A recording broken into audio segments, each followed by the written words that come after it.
Okay, well, I'm delighted to be back at the UQAM summer school. As Sarah says, I've been privileged to speak with it many times, and I'm really happy to do this again.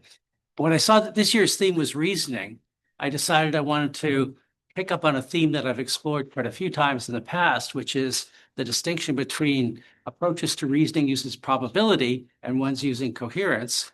But it now has a new wrinkle because it used to be if you're talking about reasoning, you were talking about people because we're the only entities in the universe, as far as we know, capable of reasoning. That's changed as of 2022 because now we have artificial intelligence programs that are actually really good at reasoning. And so they have to be brought into the picture as well. And so that's what I'll be doing today. And here's my outline.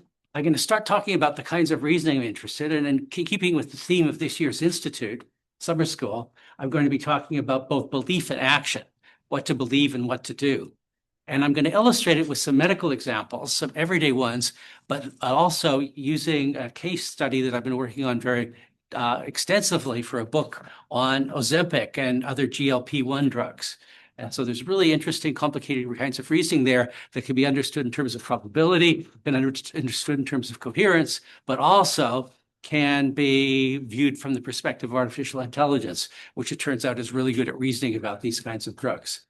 So I'll give the medical examples and then explain the probability approach and probably the less familiar coherence approach, and then make some investigations of what artificial intelligence tells us about this kind of reasoning, and then conclude with some, I hope, interesting and provocative conclusions. Okay, so here's my target. This is what I'm trying to do. I'm trying to get at both the descriptive and the normative. So descriptive is how people actually think or how computers actually think. Normative is how they should think. And we want to consider both. So typically, psychology is descriptive and philosophy is prescriptive, but I think the lines blur a lot more than I think. So let me give you a simple example of things to believe and things to do. You wake up in the morning and you've got a runny nose and you've got a cough and you've got a sore throat. You want to know, what have I got? Well, is it a cold or is it a COVID or is it hantavirus or Ebola? There are a lot of different possibilities. So that's a question about what to believe. But of course, once you've figured out what to believe, when you figure out what it is, you got to figure out how to treat it. So if it's influenza, you might take one drug. If it's a cold, you might just let it roll. So that's the question about what to do. And so we're interested in both descriptive and normative. And so I'm going to have to see part of my screen blocked, I guess, but that's all right. How people should diagnose a cold and how people should decide what to do. So those seem to be the four things we need to fill in. How should you form your beliefs? How should you act on your beliefs? And how do people actually do it? Because often we don't live up to these normative standards.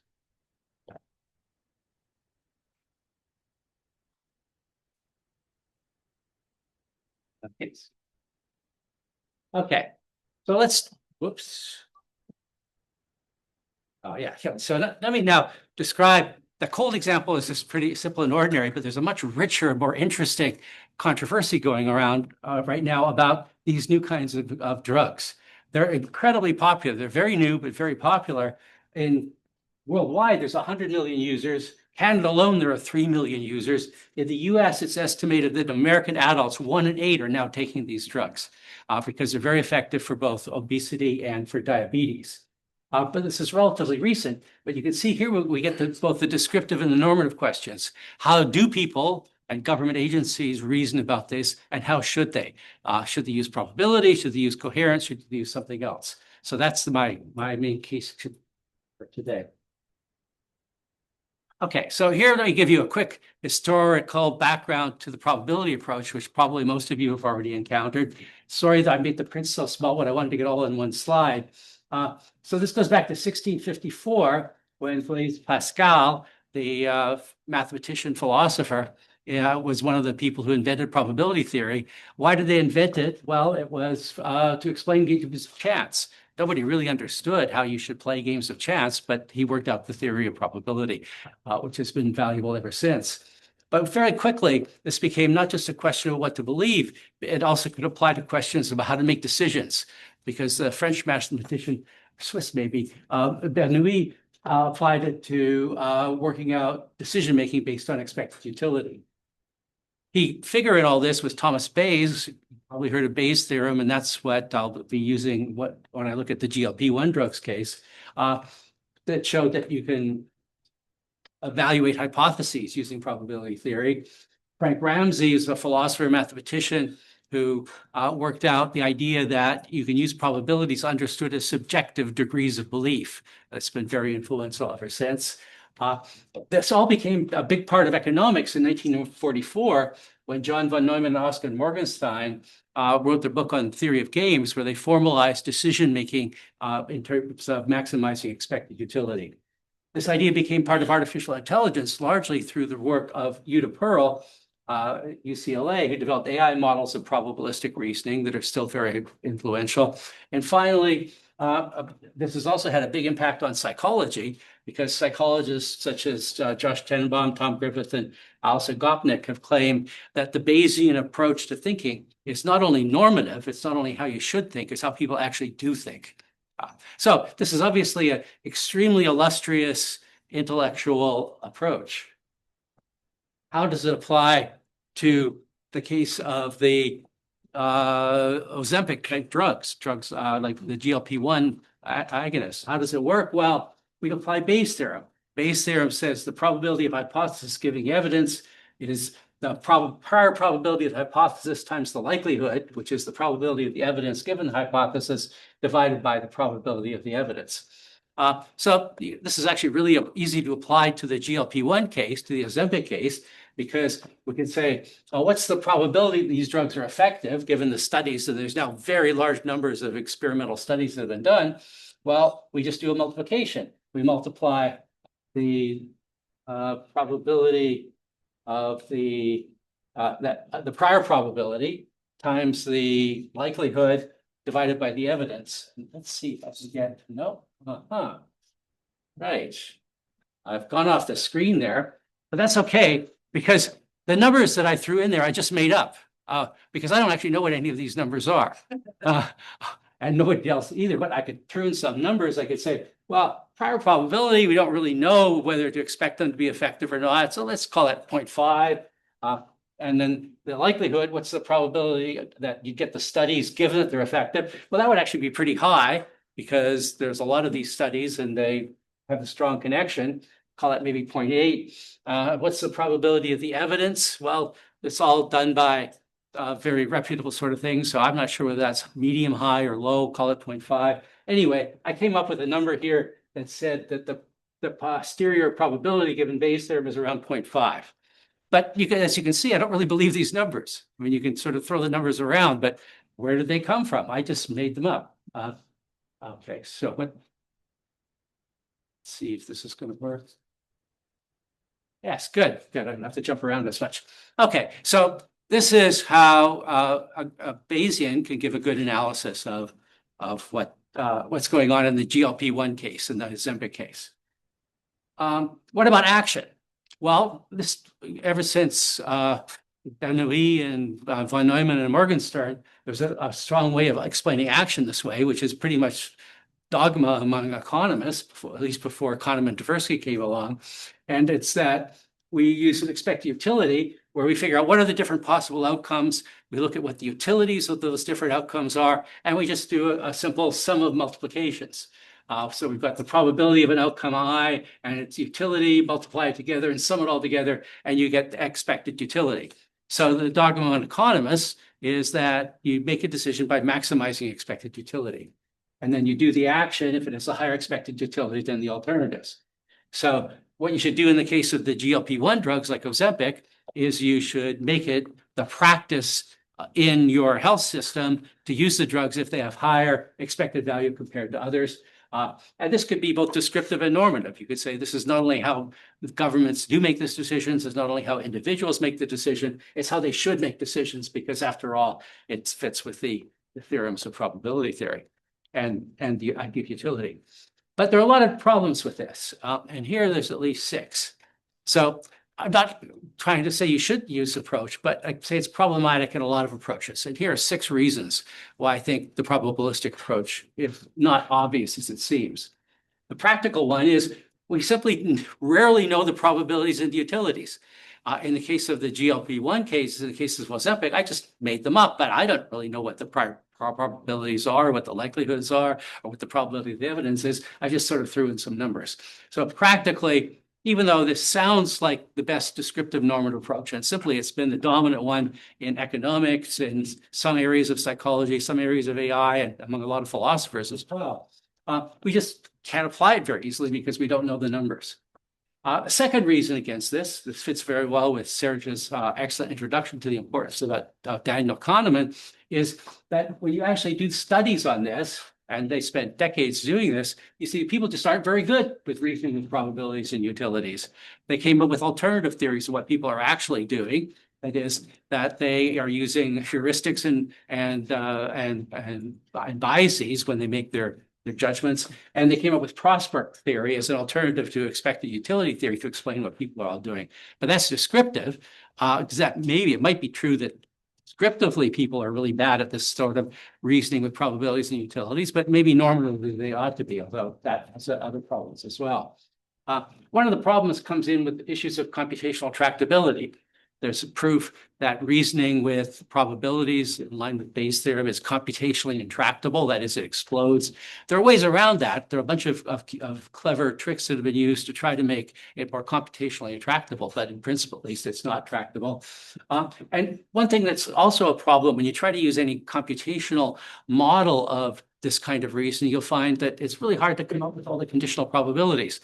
I discovered this 20 years ago when I did a paper on reasoning in law and about legal reasoning, where I did both a coherence model of the sort I'll describe shortly and a probabilistic model using a computational model of Bayesian reasoning. And I found in order to apply the Bayesian program, I had to just generate all sorts of conditional probabilities. And again, I have no idea where they came from. So I think there's some computational problem. There are 3 major philosophical problems with the approach using the probabilistic approach. The first is what interpretation of probability you're working with. Well, usually people use the subjective idea, the idea that it's just a subjective degree of belief that Frank Ramsey espoused. But that runs into, of course, with the psychological one that people just aren't very good at using these as degrees of belief. And another problem with that, the idea of subjective degrees of belief, is we don't want subjectivity here. Here, if we're trying to be normative, if we're trying to figure out how people ought to reason, we want to get things right. We want not just to have a degree of belief that these Ozempic drugs are being used by 100 million people. We want them to think that they should be doing that because it's objectively good for their health. So if you just got the degree of belief interpretation, how do you get something more objective? There are other interpretations of the probability. I actually prefer something that's called the propensity interpretation, which I won't go into. So there are ways of having objective probabilities, but they tend not to fit very well with the Bayesian approach.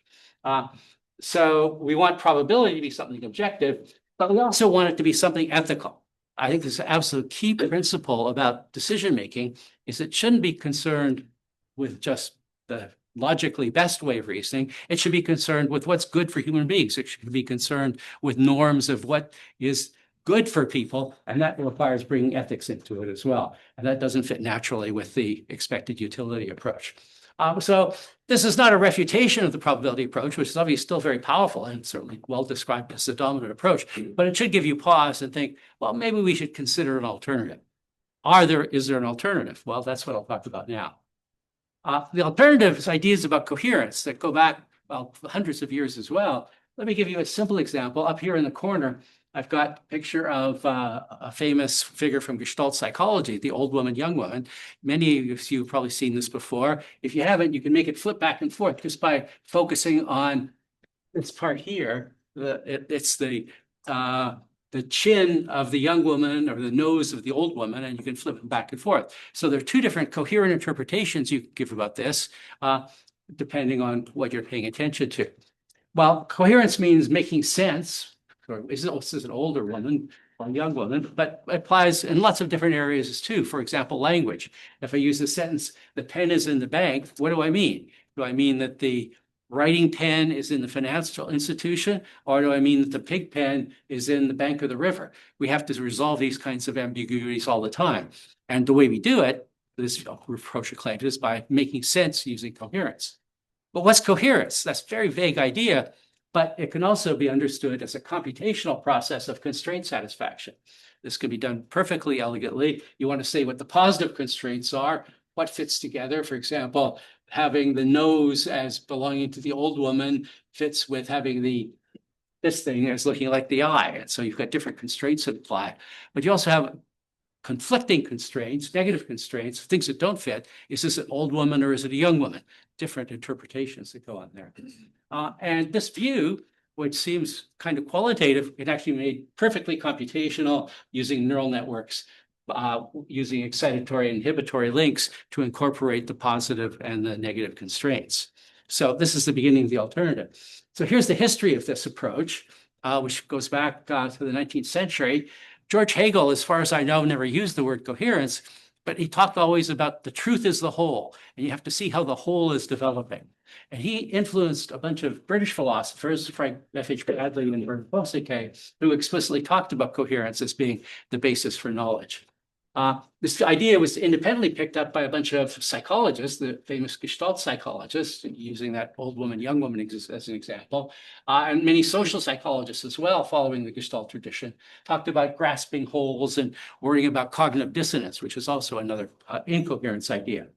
The idea of coherence got picked up by analytic philosophers in the 20th century, people like Wilfrid Sellars, W. Quine, I left out Quine, Gilbert Harman, Keith Lehrer talked about the coherence of beliefs. But like all the others, they were all very vague about what coherence amounts to.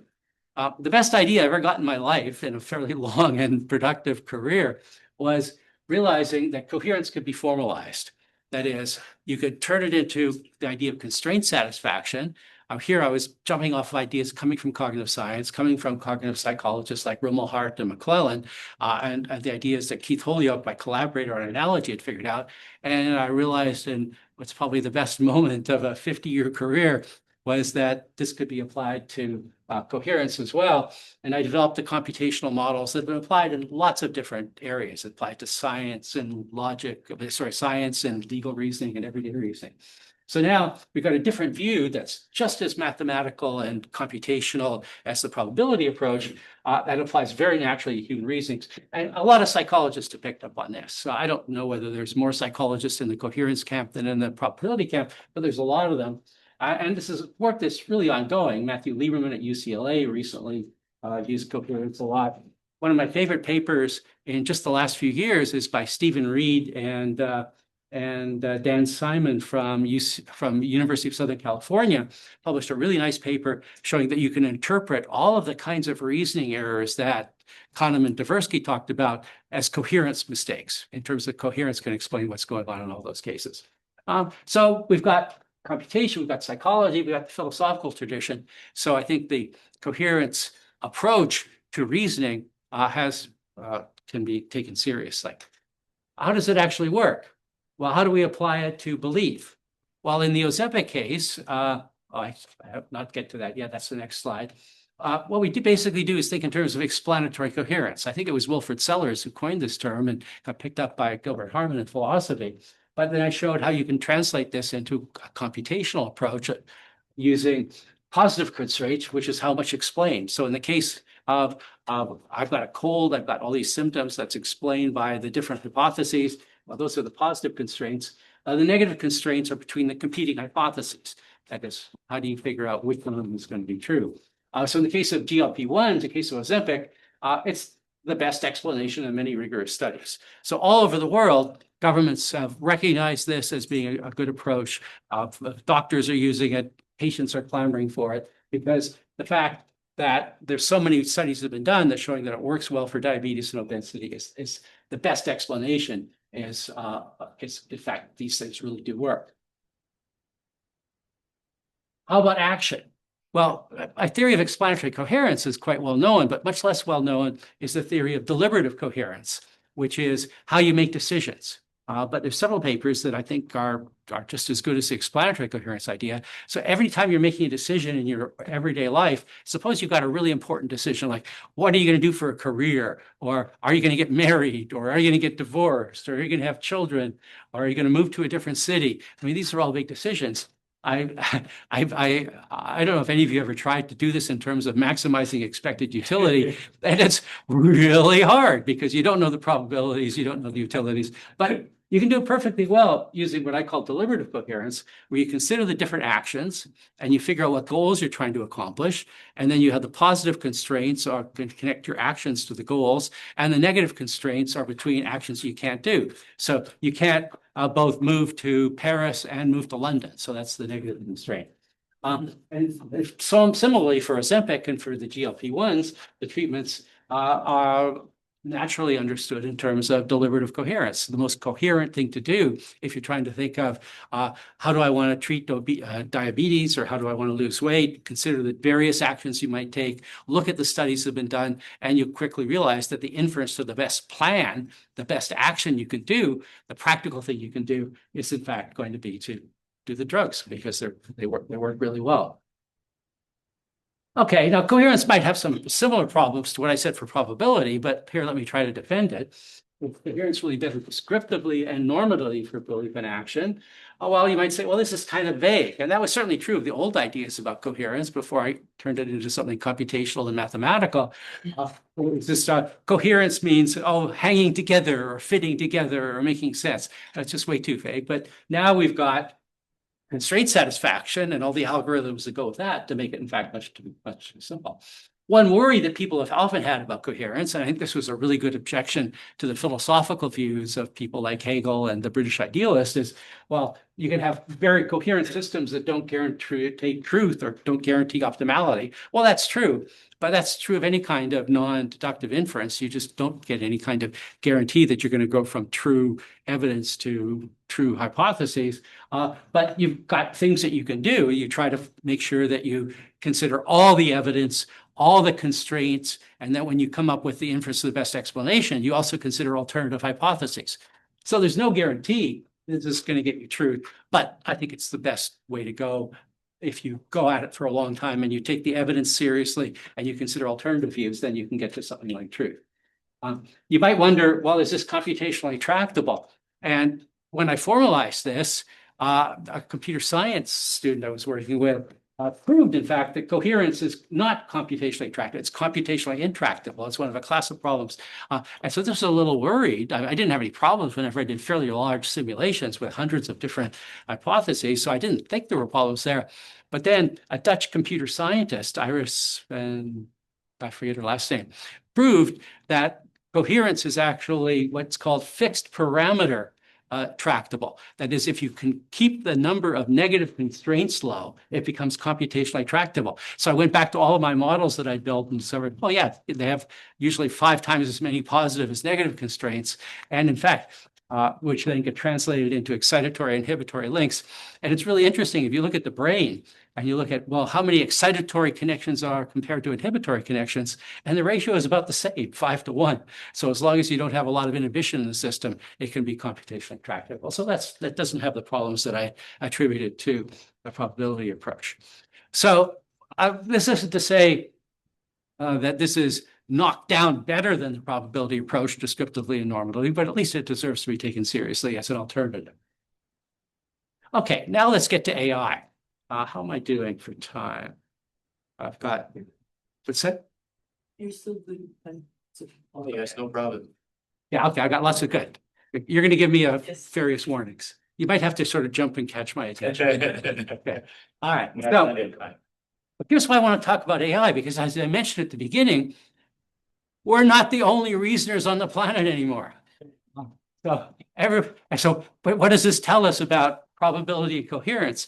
And in fact, when I first got the invitation to this, I thought, wow, wouldn't it be cool if I could somehow show that these AI models, which are really good, are actually coherence rather than probabilities. I thought, hey, I'm going to have them on my side. Well, that didn't actually work out that way, as you're going to see. It's a little more complicated. But what's the history? In 2021, I published a book called Bots and Beasts, where I compared humans and other animals against the best AI at the time.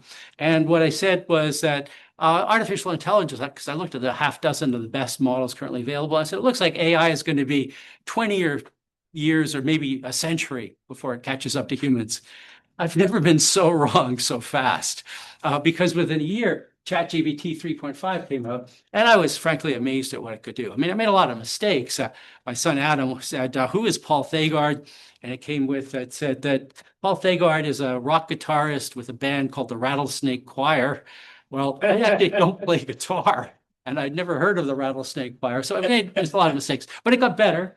And by 2024, versions were around that were doing a lot better. And I guess it was what really convinced me was in 2023 when I was playing around with ChatGPT and thought, wow, that you're really smart at answering questions, but the real intelligence comes not from answering questions, it comes from knowing what questions to ask. And I thought, maybe it can ask questions. So I started asking it, what are good questions to ask about Ozempic? That wasn't around back then, but that was it. And it turns out it's really good at generating questions, incredibly good. If you're not using it to generate questions, you're not doing your research nearly as well as you could. So it's really good at that. And it's gotten even better. There's been astonishing advances just in the last 6 months. Codex is the code generator. So this went from being fairly good at writing code to being fabulous at writing code. So now that many companies don't write code anymore because they just let the program do it for them. Well, so this is, I can give you lots of examples of how astonishing it is. So I'm now using ChatGPT 5.5, playing around with the other systems, Google Gemini, Anthropic Claude, AI Grok, and others I haven't played around with this much. This is why ChatGPT now has 900 million users per week. That's almost a tenth of the population. Gemini is up at that level too. In fact, if you use Google, you're using Gemini all the time because it always starts with a sort of AI summary.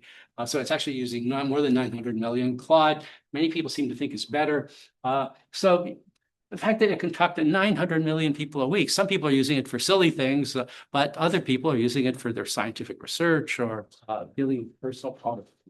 So the question is, do these models outweigh the risks? Well, that's really an ethical question that I'm not going to talk about today. I've got an analysis of that that's quite detailed in a book that's coming out from MIT Press early next year called Boom or Doom.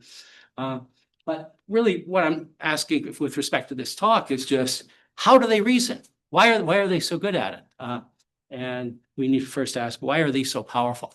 And you think, given that there are billions of people, more than 1 billion people using these worldwide now, and that companies are making billions of dollars from this. In fact, actually just today, Anthropic that makes Claude is doing an IPO, which is going to be making worth $1 trillion, I think.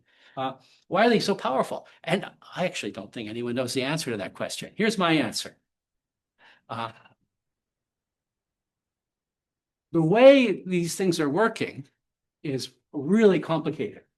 So they're working because they've got 6 powerful mechanisms that interact in ways that aren't understood, that have emergent properties that make these systems genuinely intelligent. So how does it work? Well, what are the 6 mechanisms? The 6 mechanisms are all well understood. We know the mathematics of them. We know what they're doing. One is they're using neural networks, ideas that have been around really since the 50s. They've got a powerful learning mechanism called backpropagation. They've got another kind of learning that's used called reinforcement learning. They've got an additional mechanism that's quite crucial, and it goes by the strange name of attention. Now, this idea was actually invented in Montreal. It was invented at the University of Montreal by Yoshua Bengio's group. And it's an incredibly clever idea, even though it has nothing to do with attention. It's actually the opposite of human attention. What human attention does is focus. It enables us to narrow down on what immediately matters to us. We switch our attention if something's important. So that if a tiger came through that door, you wouldn't be listening to me anymore. Your attention would have shifted. So, but it's very narrow. What attention in these AI systems is actually the opposite. It's a different kind of algorithm that enables the systems to keep track of very large amounts of text and see how they're relating to each other. And that really enables them to do context and to do binding. So I think this was really a crucial part of it. But of course, another crucial part is the fact that we had the internet. The internet had come along, and that provided billions of documents that you could train on. So I think I'm pretty smart because I might have read maybe 10,000 books. Well, ChatGPT has read 10 million books because it's been trained on everything that's available. And an initial key factor on this is that the hardware was developed that was perfectly good for this, the NVIDIA chips and similar chips that are used by Google and a couple of other companies. But the chips are actually really important. In fact, paying attention to how these chips were working made me realize that we needed a new account of the mind-body problem. But I don't have time to go into that today. But the hardware is actually really important too.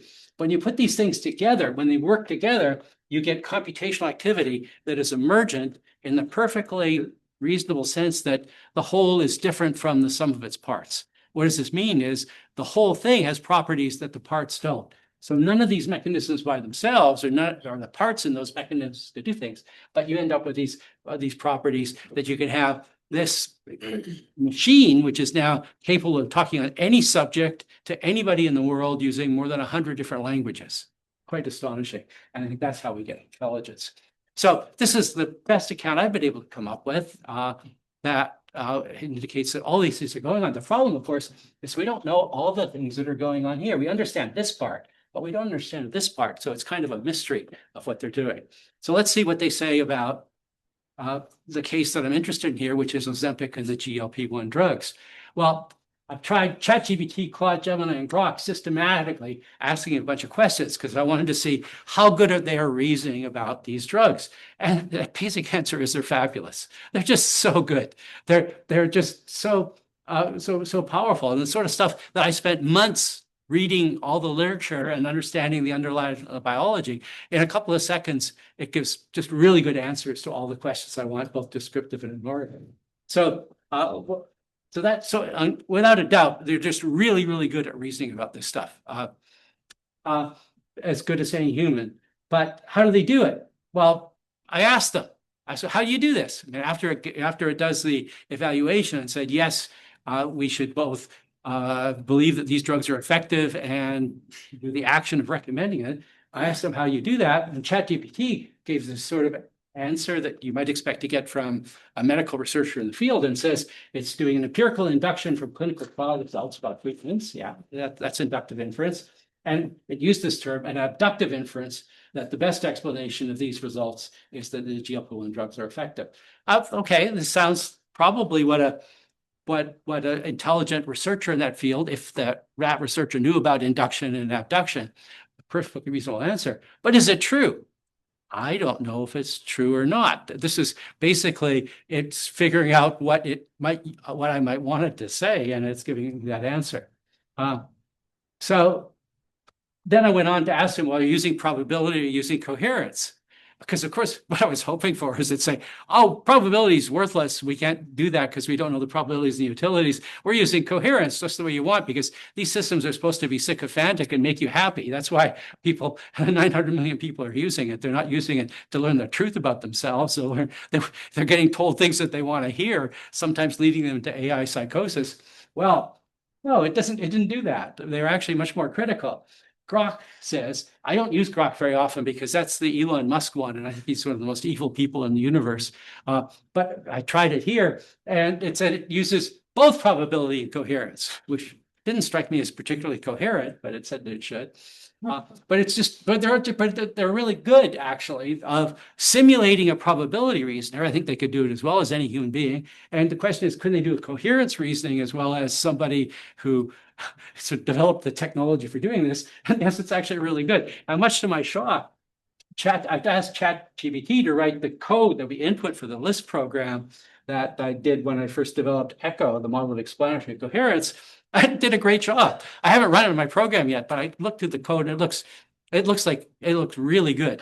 And the analysis seemed to me to be extremely accurate based on what I know about the available evidence.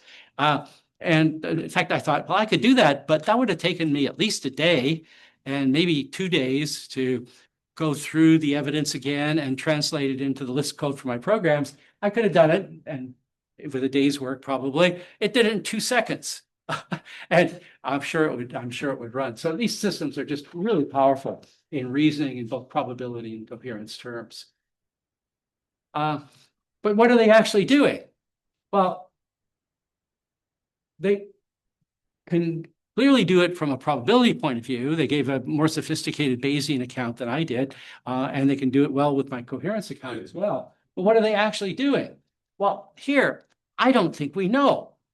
I mean, they can reconstruct what they're doing in either terms. They can say, oh, here's it from probability point of view or coherence point of view. But I don't think they're doing either of those because they're using that very complicated kind of reasoning that I talked about involving all those 6 different mechanisms, the neural networks and the attention and different kinds of learning. So I think what's going on here is that they can sort of make up what they're doing and they can perfectly mimic either the probability or the coherence approach. But they're doing something we don't understand. Now, this I think is actually really quite scary because these things are having practical effects. Just to take one example, at the beginning of the Iran war, the US bombed 10 minutes, Craig. In the middle of the Iran war, the US bombed what they thought was a military site in Iran, and it was actually a school. They killed 180 schoolgirls. How did this happen? Well, we know that the decision-making, the US military is guided by Palantir, which is a major AI company in California, and we know that they were using a system called Maven, which has been developed for years. But I only recently learned that Maven has incorporated some of the reasoning involved in Anthropic's Claude. And so Claude was part of what made that decision to kill 180 schoolgirls. Now, was that Claude's fault? Well, it's not clear that its reasoning went astray. They had bad information they started with. They had 10-year-old information about what that building actually was. But still, these models are involved in making important decisions that involve killing lots of people. And I think it's appalling in general that that's being done. But it's even more appalling if you think that the intelligence that these systems are showing is from sources that we don't really fully understand yet.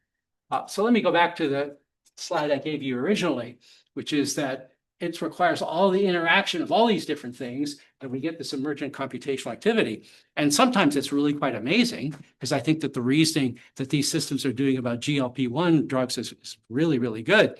But if you're doing this for something important, like deciding these medical decisions or deciding about killing people and more, it's really appalling that we don't actually know what's going on with all of these interactions. That's still, I think, a kind of mystery. And the fact that these things are now being used so widely is really quite frightening. So that's what boom or doom is about. I say in the beginning that I'm not really either a boomer or a doomer. And my son Adam said, "No, Dad, you're actually a boomer and a doomer," which is probably right, because right now we've got this choice, and this is what I lay out in my new book, that boom or doom is something that's open to human decision right now. This is what we need, kinds of regulations that the US in particular is very reluctant to bring in. Okay, so what's going on here is actually an instance of a new kind of explanation pattern that I think I've identified. First, in my book on consciousness that came out last year, I describe consciousness as resulting from 4 interacting mechanisms. They're neural representation, binding, and the other 2, competition and coherence. Those 4 mechanisms work, and they all work together. But at the time, I didn't realize that this was a kind of explanation pattern that's generalizable. So I realized I could generalize it when I was working on my Ozempic book, developed a new theory of habits. But how does it go? I think this is actually a really valuable new idea for how to go about explaining things. We've got micromechanisms, which are parts interacting. A lot of philosophy of science has been about this recently. But we also have to have the macro mechanisms, where you've got the different interacting mechanisms that then produce causal networks and do things that we often don't understand. And that's from that we get the emergence that comes about. So this applies to consciousness. It applies to the AI model I've just given. In my new book on Ozempic, I'm writing about, I've got a new theory of desire, a new theory of habits, and it also gives us a different understanding of disease, because I used to think of disease as being based on mechanisms that go astray. But if you look at complex diseases like cancer, you've got a lot of different mechanisms working, and it's their interacting that then produce these causal networks that then can have emergent properties. So I think this idea of micro-macro emergence explains as best we can now how the new AI is so powerful, as well as all these other really interesting ideas. So, for example, you can ask, why do these GLP-1 drugs work? Why does Ozempic work so well? Well, it's affecting the hypothalamus and reward system, insulin, digestive. It's affecting a bunch of different mechanisms, but then it's the interaction of these mechanisms that give us the emergent property of reduced hunger or reduced, and then eventually reduced weight. So it fits perfectly well for explaining how that works. So this is not a computational idea, but it could be if you're able to fill in the details of how these interacting mechanisms produce causal networks that have that solved. So I think this is a very useful explanation pattern. Okay, I've got 5 minutes and I reached the conclusion, so that's perfect. So let me sum up what I've said to you today. Remember what the issue is. We want to be able to give both a descriptive and a normative account of how people reason about what to believe, but also how they reason about what to do. And I haven't shown that coherence is a knockdown superior approach to the traditional probability one, but I've shown that at least it should be considered as an alternative, that it applies very naturally to lots of everyday human situations that are hard to do in terms of probabilities and utilities. What about AI reasoning? Well, the approach, the answer that I got to my questions from ChatGPT and Claude and Grok is, well, it wants to be both a probabilistic approach and a coherentist approach. It wants to combine these two. So you might think, oh, that's just a reasonable kind of compatibilism. I rather describe it by the more technical philosophical term of chicken shit. That is, you should be able to pick one approach rather than the other, rather than try to combine these. But it's totally, they are trying to be compatibilist about that. But it's doing that on the basis of the fact that it can describe what it does in probabilistic terms and in coherentist terms, but I don't think it's actually doing either of those. I don't think it knows what it's doing any more than people do. It's just really good at this kind of reasoning without understanding how it does it.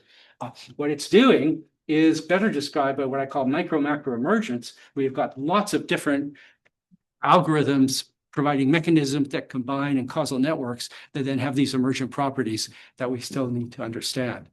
So what this suggests is that we're starting, I think, to get a better understanding of how people reason, but how the AI systems reason is still something we need to investigate. Thank you.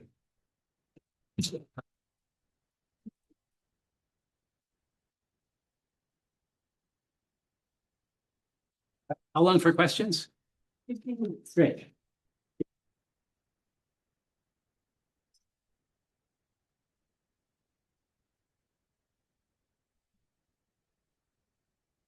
I'm looking at A little louder, please. louder. I can't hear you. Oh, I'm sorry. Do you hear me now? Yes. Okay. So I was looking at the equations and how how it was proposed of thinking about how, for example, actions, beliefs, and equations. What I did not see is the terms of actor, because we're talking about action. I suppose the actor itself has probably a meaning, or at least as a value, as an equation. Like said, we are not rational beings; we are emotional beings, for and foremost, and we're therefore dictated by these emotions to beliefs and for actions. And maybe that this could be what may distinguish us, or now at least, between the AI and us. As the AI, the goal of the AI is to try to think rationally and take it and put solution as it was asked. This is why, for example, Elon Musk really doesn't like his AI, because Grok always confront him when it's forced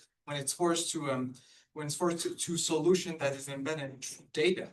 And my question for you is, do you believe that AI will be limited one day by this emotional acting, or this portion as an emotional actor that is not present now in the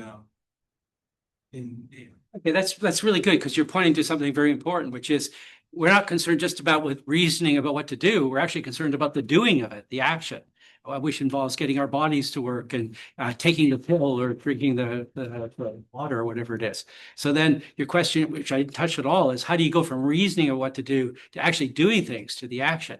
And in human beings, that involves getting our bodies to work.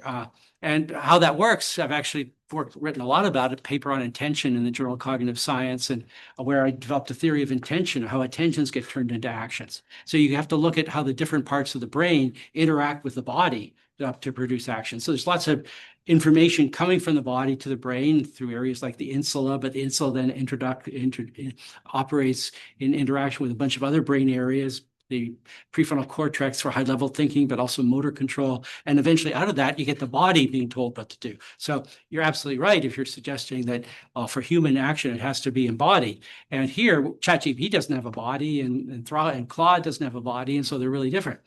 But this is changing rapidly because there's a huge amount of work now integrating these models with robots. And the robots are just getting better and better, both in the US and especially in China. And so there's going to be a lot of interactions between the reasoning and the doing things in the world, because robots are getting smarter and smarter. But of course, they've got different bodies from us.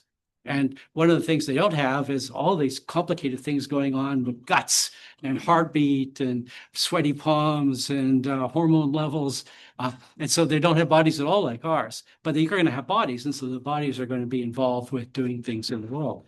But that's going to make it really quite different because humans, emotions, I've got a theory of emotions where the body is sending lots of signals that get interpreted by the brain, and then combined with evaluations of the significance for one's goals. And you put that together into a neural model, and I think you've got a pretty good neural account of how emotions work. But the robots are going to be really different from that because they don't have all these signals coming from the body in the same way. So embodiment's an important part of getting involved with actually doing things in the world. And that would make the AI systems very different. But here, if you're only concerned about the reasoning part of it, that would then feed into the, I guess, equivalent of the prefrontal cortex in human beings, that much they can do very similar to us. And they're certainly becoming increasingly capable of controlling robots. Yes. Questions? I will try not to muddle them up. Building on the answer that you have just provided, the human brain has three major networks that work together: PMN, salient, prefrontal. Let's keep those three with the 50 others that we can disregard. So the model of coherence, building on what you just said, those networks, and say also coherence builds on Carl Friston's the notion of mismatch and the Markov, like coming back to a norm, both descriptive and normative for the person. Coherence works perfectly for the individual. When we look, and the individual, based on that, is not going to make the decision to bomb a school.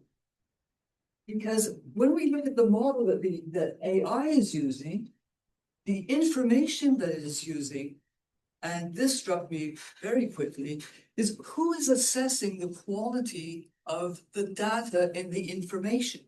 So you read 10,000 books, not 1,000,000 books, but who's assessing the quality of the information? I'll give you a very simple example. It was Thomas Kuhn's translation of The Structure of Scientific Revolutions.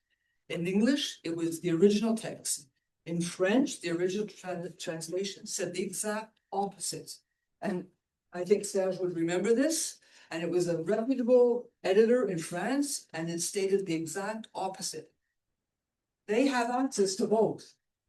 Same things happens when you talk about the Middle East and Iran. If you have access to the few publications by somebody, if you know Robert Fisk or Edward Said, versus all the Orientalists, the outweigh of one perspective of all those publications will have you bomb a school.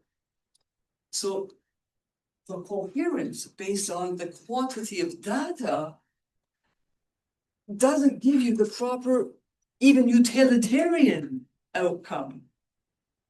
How do we meet these challenges? Because the system itself cannot provide that meta-analysis. So you're saying that the AI system is missing this capability that humans have. Exactly. I think you're underestimating it. So I described how I got for AI systems to reason about the Ozempic case. Something is very simple as a. It's not, no, no, it's not. So I didn't just give it the obesity, diabetes case to Well, adjudicate. compared to considering the Middle East, let's say. Oh, As that's an well. interesting question. There's lots of, there's lots of data. Mhm. So I didn't just give it the obesity, diabetes cases, which are actually relatively straightforward. I also asked it to make an evaluation of reasoning about the effectiveness of the drug for depression. Because people are suggesting that these drugs are not only good for diabetes and obesity, but also good for mental health problems, like including Alzheimer's. And there, the evidence is just really a mess. I mean, there's studies, but they're not very well done, and they give conflicting results. And I thought that all four of the models did a really good job of assessing that the evidence in those cases is just not very good and it's highly conflicting. So they're able of not just seeing the obvious, but looking at the more complicated case, and they uniformly said, no, we shouldn't use these drugs as being treated for depression because the evidence is just completely mixed. So they're perfectly capable of doing the adjudication you talked about. I haven't tried it on the Middle East. There, that would be really tricky because there's so many different kinds of sources. And but I bet there it's going to partly depend on the model because the models have different biases. So we know that what Grok would probably say, I mean, Grok is well known for being anti-Semitic and racist. And so I think Grok would probably give you a different answer because it's been instilled with different biases compared with the other models. So there's other problems about bias there. But are they capable of dealing with complex evidence and claims and adjudicating them? Yes. Will they always get it right? Well, no, because people also don't always get it right, but they're capable of dealing with that kind of complexity. The question here? Well, just to kind of push back a little bit on the framing of like, is the AI system getting it right or not? In this specific example, part of the important function the AI is intended to play is to just make a decision. I think you can think of the system that bombed the school as intending to bomb the school. And therefore, from that framework, the AI is behaving, it's making the ideal decision. It's functioning exactly as it was used and desired, intended to. Yeah, so I think that the part of the cognition of the AI can't be analyzed without considering the like system that it's being introduced into, which also wants to make some kind of motivated decision, you know? Yeah, because the system was working with goals to do what the US military wanted, which was to destroy as much of the Iranian military. But it did make a mistake. Probably not because I think there's anything wrong with it, because there were errors in its inputs because it was working with 10-year-old information. But that needs to be looked at. We need to examine to figure out why did that atrocity take place? And it's not clear what the answer to that is. Yes. I have a question on using inputs to understand human reasoning. A little louder, please. Sorry.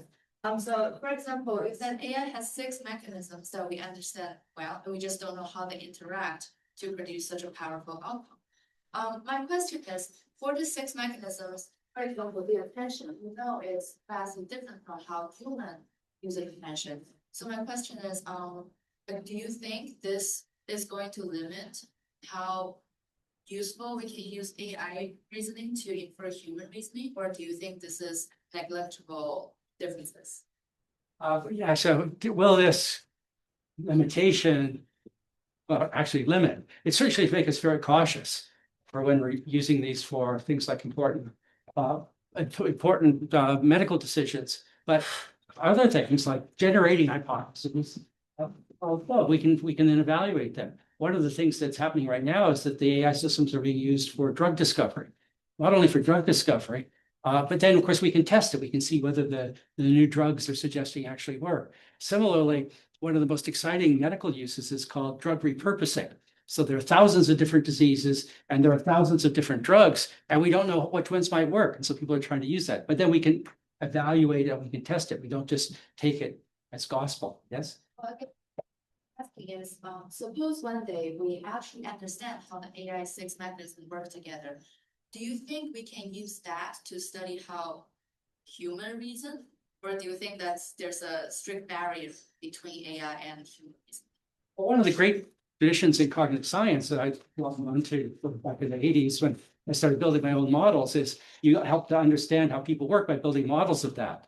And so the question is, what does that mean with these AI models now that we've got to tell us about human thinking, or are they different? Well, I think they're really different.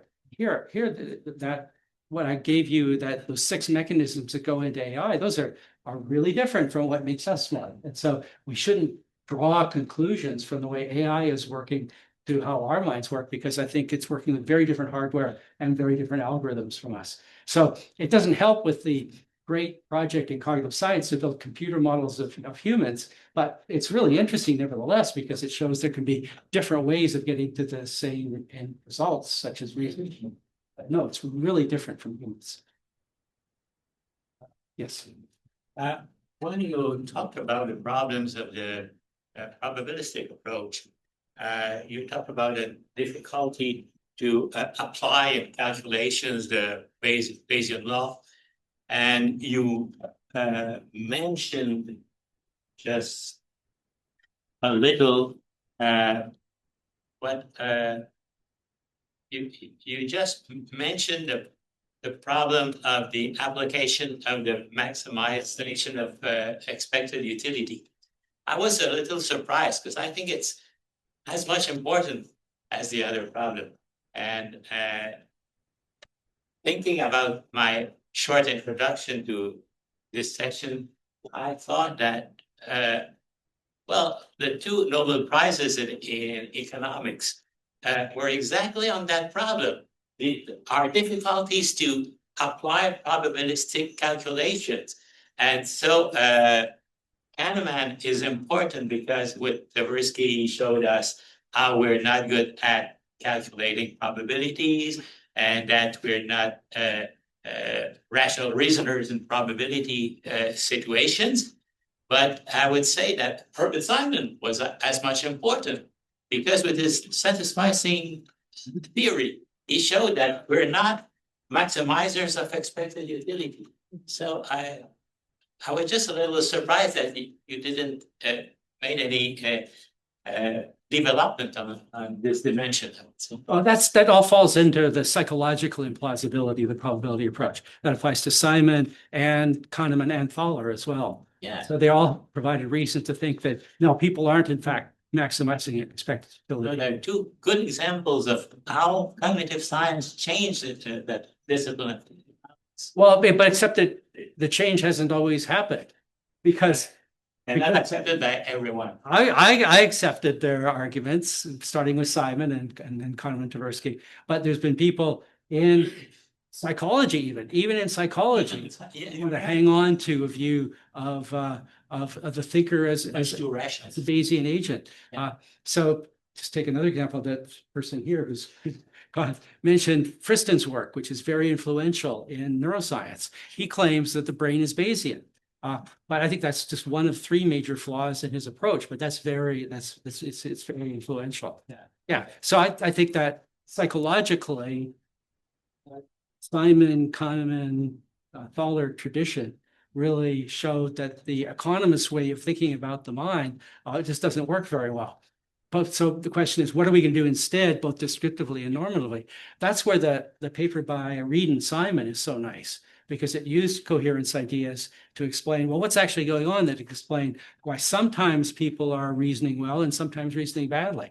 And so I think that's a really nice support for the psychological plausibility of the coherence idea as an alternative to the probability idea. The last question, I have a quick one. Do you hear me, Bob? I can speak loud. How about the bad side effects, vomiting, diarrhea, and many others of the Ozempic drugs? Do the health benefits outweigh the risk? And how would the AI models properly take this into consideration without knowing how these actually feel on our bodies? Are they gonna make it less important because they don't know how?